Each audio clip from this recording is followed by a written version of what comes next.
Welcome to the Genius Factory. Enjoy the video. In this video, I will explain how to replace a Ford Transit battery. First, ensure your vehicle is turned off and the parking brake is engaged for safety. Gather your tools, including a 10 mm wrench, a battery terminal cleaner, and safety gloves. Locate the battery, which is often found under the driver's seat or sometimes in the engine bay, depending on your specific model.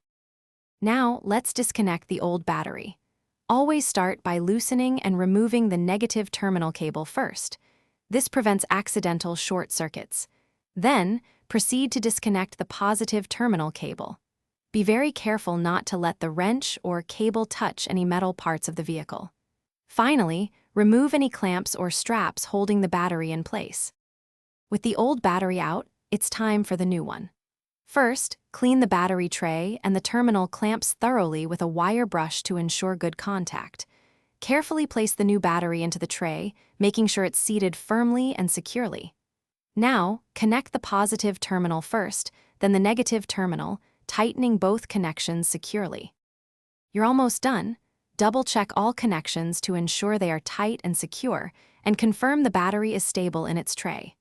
Start your Ford Transit to make sure the new battery is functioning correctly and that all electrical systems are working.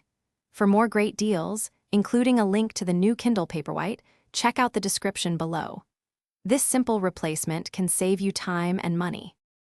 Thanks for watching. If you found this helpful, don't forget to like and subscribe.